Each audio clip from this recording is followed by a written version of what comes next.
Iran যুদ্ধ নিয়ে মার্কিন প্রেসিডেন্ট ডোনাল্ড ট্রাম্প ও দখলদার ইসরায়েলের প্রধানমন্ত্রী বেনিয়ামিন নেতানিয়াহুর মধ্যে বড় ধরনের মতবিরোধের খবর সামনে এসেছে।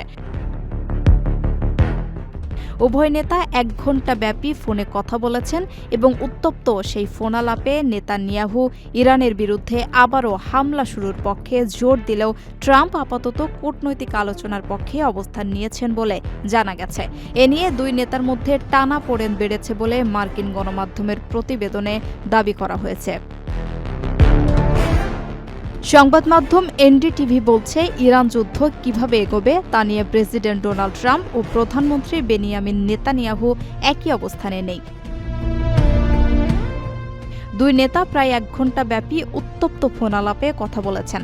ওই ফোনালাপে নেতানিয়াহু ইরানের বিরুদ্ধে আবারও বিমান হামলা শুরুর পক্ষে জোর দেন। অন্যদিকে ট্রাম্প মনে করেন, নতুন করে সামরিক পদক্ষেপ নেওয়ার আগে কূটনীতিকে আরও একটি সুযোগ দেওয়া উচিত। মার্কিন সংবাদ মাধ্যম এক্সিওসের এক প্রতিবেদনে বলা হয়, ওই ফোনালাপের পর নেতানিয়াহু অত্যন্ত ক্ষুব্ধ হয়ে পড়েন।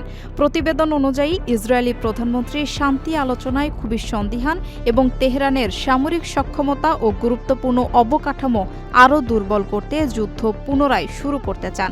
তবে ট্রাম্প মনে করেন, আলোচনার মাধ্যমে সংকট সমাধানের সুযোগ এখনও রয়েছে। যদিও তিনি এটাও জানিয়েছেন, আলোচনা ব্যর্থ হলে তিনি আবারও যুদ্ধ শুরুর জন্য প্রস্তুত। ফোনালাপ সম্পর্কে অবগত সূত্রের বরাতে এক্সিওস জানায়, ট্রাম্প নেতানিয়াহুকে বলেন, মধ্যস্থতাকারী কাতার ও পাকিস্তান এমন একটি লেটার অব ইন্টেন্ট নিয়ে কাজ করছে যা ওয়াশিংটন ও তেহরান স্বাক্ষর করতে পারে।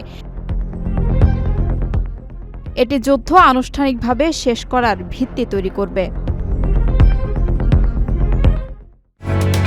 ওমানের সেরা রেট দিচ্ছে বাংলাদেশি প্রতিষ্ঠান গালফ এক্সচেঞ্জ।